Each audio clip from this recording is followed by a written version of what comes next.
Nih ada masalah, ada kasus ya seorang nasabah pinjol ini sudah ketakutan karena mau dilaporkan ke kantor polisi katanya.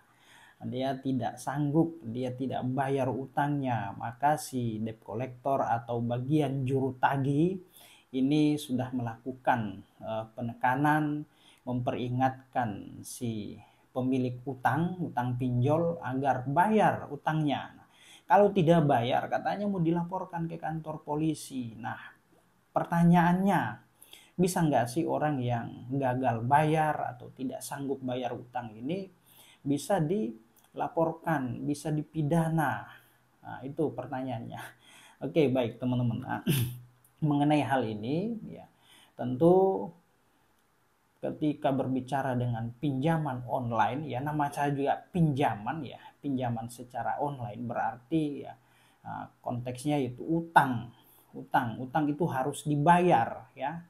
Kalau tidak mampu bayar ya minta kebijakan untuk dicicil. Nah, jangan sampai utang itu nggak dibayar. Nah, tapi pertanyaan tadi, kalau tidak bisa bayar utang bisa nggak sih dipidana, dilaporkan ke kantor polisi seperti debt collector tadi mengancam atau bagian tagih-tagihnya mengancam akan buat laporan ke polisian. Nah, perlu diketahui bahwa mengenai konstruksi hukum mengenai utang piutang ya ini masuk dalam hubungan keperdataan, maka harus diselesaikan melalui jalur pengadilan, yaitu dengan cara menggugat. Nah, siapapun yang merasa dirugikan dalam hal ini ya punya hak untuk membuat atau mengajukan gugatan di pengadilan karena ini konteksnya keperdataan. Nah, kalau misalkan mau dibawa ke ranah pidana dengan cara membuat laporan, tentu saya pikir ini konteksnya tidak dapat ya.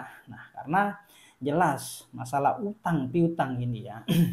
Nah, di dalam undang-undang hak azazi manusia nomor 39 tahun 1999 pada pasal 19 ayat 2 di sana menyatakan bahwa tidak seorang pun atas putusan pengadilan ini boleh dipidana penjara atau kurungan karena ketidakmampuan membayar kewajiban atau membayar utangnya.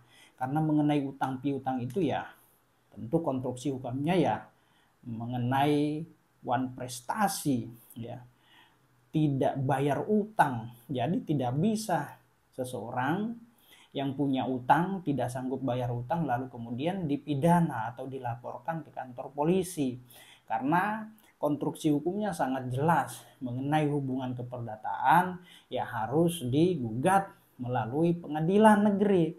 Nah, kalau masalah kejahatan tindak pidana barulah bisa dilaporkan ke kantor polisi. Lain halnya ya ketika seseorang sedang atau ingin melakukan permohonan pinjam uang misalkan di bank atau melalui koperasi, lalu kemudian terlebih dahulu dia mengajukan data-data di mana data-data itu telah dimanipulasi ya, data fiktif, jaminan yang fiktif atau jaminan itu sebenarnya sudah tidak ada, namun diakali bagaimana caranya dia bisa mengajukan pinjaman uang dan mendapatkan uang. Nah, dibuatlah tipu muslihat di sana. Nah, itu konteksnya berbeda. Nah, bisa dipidana karena didahului dengan perbuatan atau tindakan-tindakan yang manipulasi data. Ya, manipulasi data, membuat penipuan. Nah, itu bisa dipidana. Tapi konteksnya berbeda ya, teman-teman. Nah, maka dari itu sebelum pihak bank, perusahaan pembiayaan ataupun koperasi menggelontorkan dana pinjaman itu ya harus diverifikasi dulu data-datanya atau usahakan cek lokasi, survei. Nah, itu ya apakah data yang diajukan sudah sesuai atau tidak.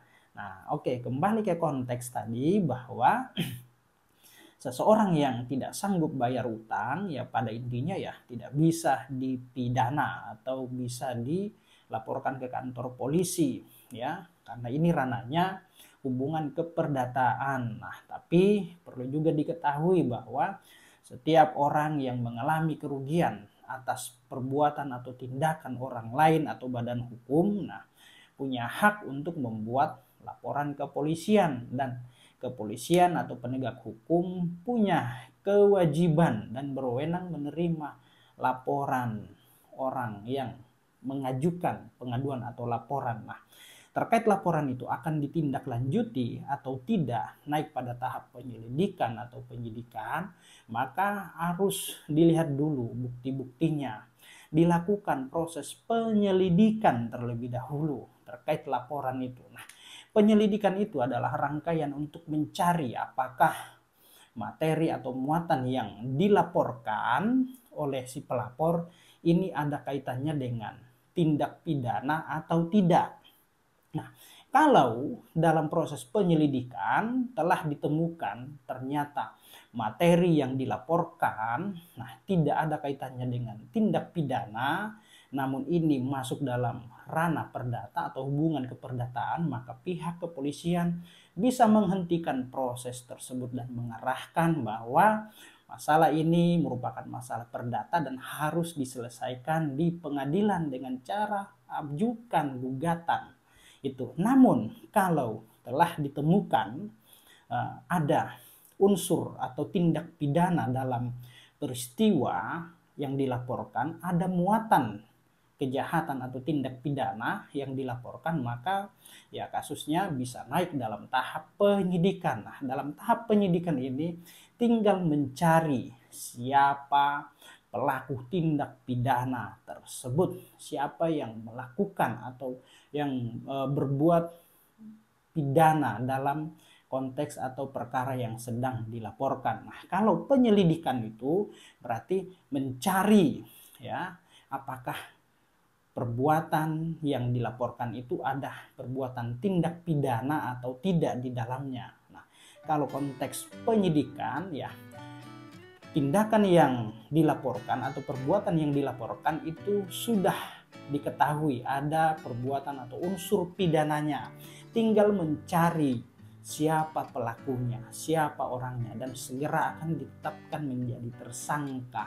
Nah, itu ya teman-teman ya. Jadi kesimpulannya tadi pada konteks yang dipertanyakan tadi mengenai seseorang yang tidak sanggup bayar utang, maka secara jelas di dalam Undang-Undang Hak Asasi Manusia atau HAM nomor 39 tahun 1999 pasal 19 ayat 2 tidak seorang pun dapat dipidana ya, atau dipenjara kurungan karena ketidakmampuan membayar utang, membayar kewajibannya, karena ini masuk dalam ranah keperdataan, wan prestasi itu ya.